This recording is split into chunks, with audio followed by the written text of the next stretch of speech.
بسم اللہ الرحمن الرحیم۔ ڈیلی پبلشر کے ساتھ عبداللہ مہاجر آپ کی خدمت میں حاضر ہے۔ ناظرین، آج ہم براہ راست وزیر اعظم پاکستان عمران خان صاحب سے مخاطب ہونا چاہتے ہیں۔ کچھ باتیں جو میں کرنا ضروری سمجھتا ہوں وہ یہ کہ وزیر اعظم صاحب سے درخواست ہے کہ آپ جس نظر سے اس وقت دیکھ رہے ہیں اور جس اینک سے آپ دیکھ رہے ہیں، بہتر ہے کہ آپ اس اینک کو ذرا بدلیں۔ ہمارے پڑوسی ملک افغانستان میں طالبان کامیاب ہو گئے۔ بظاہر ہم خوش ہیں کہ وہاں سے انڈیا، امریکہ اور جو پاکستان دشمن لابیاں تھیں وہاں سے چلی گئیں، اور یہ وقتی سوچ ہے کہ وقتی طور پہ وہ چاہے افغان طالبان کو کامیابی ملی یا اس کو ہم اپنے کھاتے میں ڈالیں یا ان کی کامیابی پہ ہم خوش ہوں، لیکن اس موضوع پر، افغانستان کے ایشو پر ہماری حکومت کو، ہمارے وزیر اعظم کو، چونکہ اس وقت سب کچھ ان کے ہاتھ میں ہے اور جو کچھ فیوچر میں پاکستان کے ساتھ ہونا ہے وہ بھی ریلیٹڈ ہے عمران خان صاحب کے ساتھ، چونکہ خان صاحب اس وقت پاکستان کے وزیر اعظم ہیں اور انہی کے فیصلے فیوچر میں پاکستان کی قسمت کا فیصلہ کریں گے۔ آج عمران خان صاحب افغانستان کے حوالے سے جو بہتر فیصلہ کریں گے، پاکستان کے فیوچر میں چیزیں بہتر ہوں گی۔ اگر آج کہیں پہ غلطی کر گئے تو فیوچر میں پاکستان ان غلطیوں کو بھگتے گا۔ مثال کے طور پر میں عرض کروں کہ جیسے افغانستان میں ہم جب 1980 کی دہائی میں ہم سوویت یونین کے خلاف امریکی اتحادی بن کر کودے، تو کئی لوگوں کا موقف یہ ہے کہ وہاں ہمارا جانا ہمارے لیے نقصان دہ ثابت ہوا اور ہمارے ملک میں اسلحہ کلچر اور مذہبی انتہا پسندی اور یہ چیزیں آئیں جس سے آج تک ہم چھٹکارا حاصل نہیں کر سکے۔ اسی طرح اب افغانستان میں جو طالبان کی حکومت آئی ہے، ان سے اور اس خطے کا جو مزاج ہے اس سے ہمیں واقف ہونا چاہیے۔ ہر ملک جیسے پاکستان چاہتا ہے کہ افغانستان میں ہماری ہم خیال حکومت ہو، ہماری نظریاتی طور پہ ہمارے ساتھ کندھا سے کندھا ملا کر چلنے والی حکومت ہو، اسی طرح ایک وقت آئے گا کہ جب طالبان کے پاؤں وہاں مضبوط ہو جائیں گے، وہ بھی یہ چاہیں گے کہ پاکستان میں ہمارے نظریات کی حکومت ہو تاکہ ہم عالمی سطح پہ ایک آواز ہو کر چلیں۔ اب اس وقت جو افغان حکومت کے جو لوگ ہیں ان کے نظریات اور پاکستان کی حکومت کے نظریات میں زمین و آسمان کا فرق ہے۔ قدر مشترک یہ ہے کہ ان کا دشمن بھی وہاں سے نکل گیا اور جو ہمارا ایک بڑا دشمن وہاں بیٹھ کے ہمارے خلاف پلاننگ کرتا تھا، انڈیا اور امریکہ، وہ بھی وہاں سے نکل گیا۔ بہرحال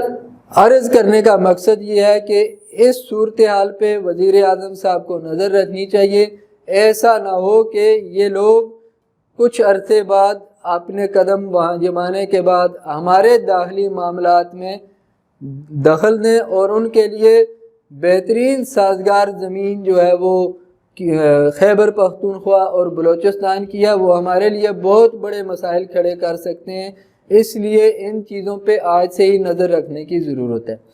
دوسری ہماری گزارش یہ ہے کہ تحریک انصاف کے جو وزیر مشیر ہیں، جو ہر چیز کے بارے میں فخریہ انداز میں کہتے ہیں کہ پاکستان میں یہ کام پہلی مرتبہ ہو رہا ہے، اور ہمارے نزدیک کہ اس میں کوئی شک نہیں، جو کچھ ہو رہا ہے وہ پہلی مرتبہ ہی ہو رہا ہے۔ یعنی ان کے 3 سالوں میں جو مہنگائی ہوئی، ڈالر 100 روپے سے جاتے جاتے 170 پہ گیا، اور 3 سالوں میں جتنی ڈالر اور پاکستان کی کرنسی کی ویلیو گری ہے، یہ بھی تاریخ میں پہلی مرتبہ ہوا ہے۔ اسی طرح آٹے کی قیمت، آٹا 3 سال پہلے 38 روپے ملتا تھا، اس وقت 65 روپے میں ملتا ہے۔ تو اتنی تیز رفتار مہنگائی بھی یہ تاریخ میں پہلی مرتبہ ہوئی ہے۔ اور اسی طرح ڈالڈا آئل کو دیکھ لیں، پٹرول کو دیکھ لیں، دوسری مصنوعات اور اشیاء ضروریہ کو دیکھ لیں، سبزیوں کو دیکھ لیں، دالوں کو دیکھ لیں، کپڑے کو، گاڑیوں کو دیکھ لیں، مطلب آپ کسی بھی چیز پہ نظر دوڑائیں تو وہ جس تیز رفتار ترقی مہنگائی میں ہوئی ہے وہ تاریخ میں پہلی بار ہوئی ہے۔ اور اب کچھ عرصے سے اداروں سے ٹکر لینا بھی حکومت کے وزیروں نے شروع کر دیا ہے، اور الیکشن کمیشن پر الزام لگایا اعظم سواتی صاحب نے کہ یہ میاں صاحب کے لوگ ہیں اور ان سے پیسے پکڑے ہوئے ہیں۔ جب انہوں نے الیکشن کمیشن نے نوٹس بھیجا تو جواب میں صلح کی باتیں اور اس طرح کی باتیں کرنی شروع کر دی، اور یہ جو سواتی صاحب ہیں اور چودھری صاحب ہیں فواد چودھری، انہوں نے الیکشن کمیشن کے جو دوسرے ممبران ہیں ان کو چیف الیکشن کمشنر کے خلاف بغاوت پر بھی اکسایا۔ ایک یہ بھی بہت خطرناک بات ہے کہ وہی اداروں کے ساتھ لڑائی جو میاں صاحب کرتے تھے اور وہی اداروں کے ساتھ لڑائی آپ بھی شروع کرنے جا رہے ہیں۔ وہ بڑے اداروں سے لڑائی کرتے تھے، آپ چھوٹوں سے آغاز کر رہے ہیں۔ دوسری بات یہ عرض کریں کہ جناب عمران خان صاحب مختلف چینلز پر آپ کے سابقہ کلپ سنائے جا رہے ہیں جن میں آپ سابق وزرائے اعظم کو نشانہ تنقید بناتے تھے کہ یہ لوگ میڈیا کو کنٹرول کر رہے ہیں، اور سوشل میڈیا پر پابندی لگانے کی جو سوچ ہے یہ آپ سابق وزرائے اعظم کے بارے میں کہتے تھے کہ یہ کوئی احمق ہی یہ کام کر سکتا ہے، اور کہ میڈیا کو اپنے کنٹرول میں لائے، سوشل میڈیا کو اپنے کنٹرول میں لائے۔ لیکن اس وقت صورتحال یہ ہے کہ آپ نے electronic media, print media, even آپ نے سوشل میڈیا کو بھی آپ نے کسی اور نظر سے دیکھنا شروع کر دیا ہے۔ جو باتیں آپ آج سے 3 سال پہلے کرتے تھے اس کے بالکل برعکس سب کچھ ہو رہا ہے۔ مثال کے طور پر مثالیں تو دینے کے لیے بہت ہیں، آپ نے جو تقریریں کی، اگر آپ ان تقریروں کو اٹھا کر سنیں اور آج کل کے اخبارات کو آپ دیکھیں تو آپ کو خود نظر آ جائے گا کہ آپ اس وقت کیا باتیں کرتے تھے، اور اخبار میں جو آج کل عوام کی صورتحال کی سٹوریاں پرنٹ ہو رہی ہیں اس میں کتنا ایک فرق ہے۔ بہرحال یہ ساری چیزیں یہ ہیں کہ اس کے بیان کرنے کا مقصد یہ ہے کہ آپ اپنی جو اقتدار میں آنے کے بعد جو آپ نے اینک پہنی ہوئی ہے اس کو ذرا بدلے، اور آپ پرانی اینک جو آپ اپوزیشن میں تھے وہ والی اینک لگا کے آپ دیکھیں کہ معاشرے میں ہو کیا رہا ہے، عوام کے ساتھ کیا بیت رہی ہے، عوام کے پانی کے بل کتنے آ رہے ہیں، بجلی کا بل کتنا آ رہا ہے، آٹے کا ریٹ کہاں تک پہنچ گیا ہے، اور اسی طرح دال کا ریٹ کہاں پر پہنچ گیا ہے، چینی کا ریٹ کہاں پر پہنچ گیا ہے، ڈالڈا آئل ہو گیا، صوفی ہو گیا، یا کوئی بھی کوکنگ آئل ہے ان کے ریٹ کہاں تک پہنچے ہیں۔ ذرا آپ موازنہ کریں 3 سال پہلے اور 3 سال بعد۔ دوسری بات یہ عرض کرنی ہے کہ جناب ذرا اس بات پہ بھی دھیان دیں کہ آپ نے کہا تھا کہ یہ 200 ارب ڈالر زرداری صاحب کے اور میاں صاحب کی کرپشن کی لوٹی ہوئی دولت ہم واپس لائیں گے، اور 3 سال آپ کو ہو گئے ہیں، 3 سال سے زائد ہی ہو گیا ہے کہ آپ نے ایک پیسہ بھی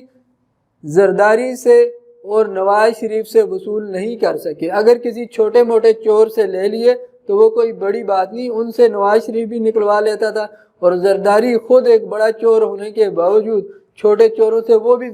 نکلوا لیتا تھا، چاہے نیب کے ذریعے نکلوائے، FIA کے ذریعے نکلوائے۔ لیکن مین جو آپ کے ٹارگٹ تھے کہ زرداری، نواز شریف اور مافیا، یہ ان لوگوں کے بارے میں آپ کو بتانا پڑے گا کہ آپ نے 5 سال حکومت کی اور ان لوگوں سے آپ نے کتنی ریکوری کی۔ اب اگر 5 سال آپ کی حکومت کے پورے ہو جائیں، اور بظاہر ہوتے نظر آ رہے ہیں کہ آپ 5 سال پورے کریں گے، اور اپوزیشن بھی اس بات کو تسلیم کر چکی ہے کہ اس نے آپ سے 5 سال پورے کروانے ہیں تاکہ آپ اچھی طرح عوام کے سامنے بے نقاب ہوں۔ آپ وہی ہیں کہ جنہوں نے درجن سے زائد دفعہ یہ کہا کہ ہمارے بچوں کو پراپر خوراک نہیں ملتی، جن کی وجہ سے یہ ٹھگنے رہ جاتے ہیں، ان کے قد چھوٹے رہ جاتے ہیں، ان کی جسامت صحیح نہیں ہوتی، اور یورپ میں لوگوں کے 6-6 فٹ قد ہیں۔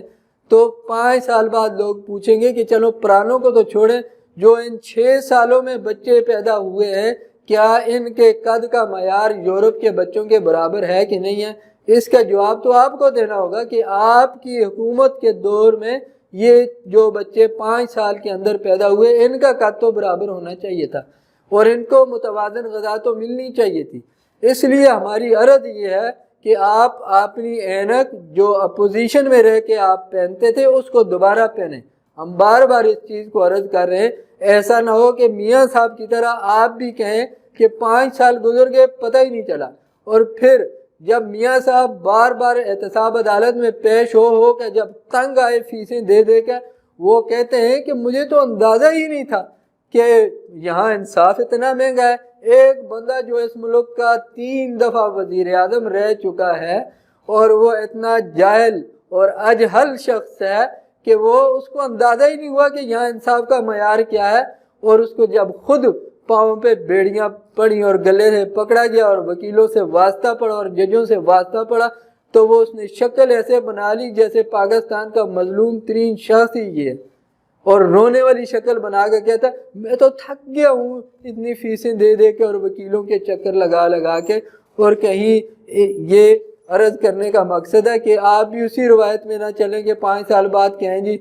کہ میں تو مجھے 5 سال مجھے سمجھ ہی نہیں آئی کہ حکومت کیسے کرنی ہے۔ آپ 70 پلس ہونے والے ہیں یا 70 کو پہنچ چکے ہیں، اور یہاں 700 سال عمریں نہیں ہیں، یہی 70 80 بس یہاں سے کہانی اینڈ ہو جاتی ہے۔ بہرحال عرض کرنے کا مقصد ہے کہ آپ نے جو آپ کا منشور تھا حضور اس کی طرف آئیں، نہ کہ ایک نئے نئے مسائل گڑھیں، جیسے یہ پچھلے دنوں میں قبول اسلام کے مذہب کو مسئلے کو آپ نے اٹھا لیا اور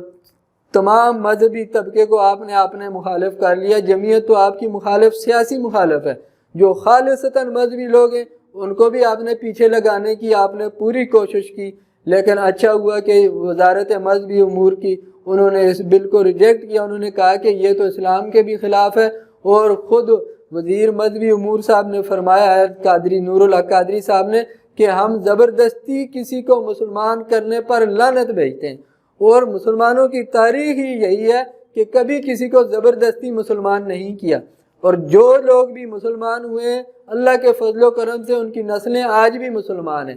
اور اس ضمن میں ایک بات عرض کروں کہ اسلام نے جہاں جہاں فتوحات حاصل کی ہیں، ایک دفعہ وہ خطہ مسلمانوں نے فتح کیا ہے، اور آج تک اللہ کے فضل و کرم سے وہاں اسلام موجود ہے۔ اور صرف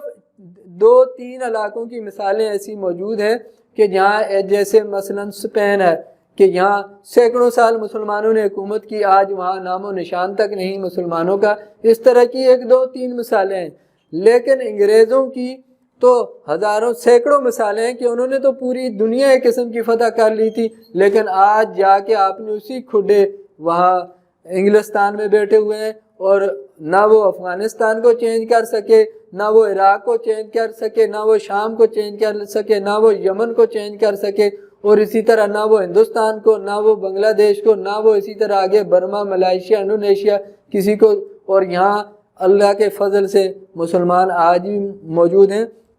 بہرحال عرض کرنے کا مقصد ہے کہ حضور والا زندگی بار بار نہیں ملتی، اللہ تعالیٰ نے آپ کو موقع دیا ہے، تبدیلی کے نام پہ آپ آئے تھے، اور آپ سے ہماری گزارش یہ ہے کہ آپ اپنی وہی عینت پہنیں جو آپ نے اپوزیشن میں پہنی ہوئی تھی۔ یہ جو حکومت میں آ کر جو عینک پہنی جاتی ہے نا، اس کی مثال میں دے چکا کہ جیسے میاں صاحب نے ندامت کا اظہار کیا تھا، یہ ندامت بار بار کرنے سے اب لوگ ایجوکیٹڈ ہو چکے ہیں، اب یہ بہکاووں میں نہیں آتے، اسی لیے پاکستان میں کوئی بھی قومی سطح کی جماعت اس وقت نہیں رہی۔ اللہ تعالیٰ نے آپ کو موقع دیا ہے کہ آپ کراچی سے لے کے گلگت اور کشمیر تک واحد اس وقت قومی جماعتیں جو وجود رکھتی ہے پورے ملک میں، اور اس کا برہم رکھیں اور اس کا خیال رکھیں، اور یہ ملک کی سلامتی کے لیے ضروری ہے کہ ہمارے ملک میں قومی جماعتیں ہوں۔ یہ بڑی بدقسمتی ہے کہ ہماری پاکستان پیپلز پارٹی خصوصاً سمٹ کر اندرون سندھ تک محدود ہوئی ہے، اور یہ کوئی اچھی بات نہیں ہے۔ یہ ملک کی سلامتی کے لیے یہ خطرہ ہے کہ آپ کی قومی سطح کے آپ کے پاس جماعتیں نہیں ہیں، اور آپ قومی جماعتیں، اس لیے آپ سے اس وقت امید ہے کہ آپ اپنی قوم کو اس راستے پہ لگائیں، اور اپنی قوم کے فیوچر کے بارے میں اور کسی سے وقتی طور پہ متاثر ہونے کے بجائے فیوچر کے بارے میں سوچ کے اپنی عینک کو درست کریں۔ اللہ تعالی ہمارے ملک کی حفاظت فرمائے، اور آپ کی بھی ملک کو صحیح سمت میں چلانے میں اللہ تعالیٰ آپ کی رہنمائی فرمائے۔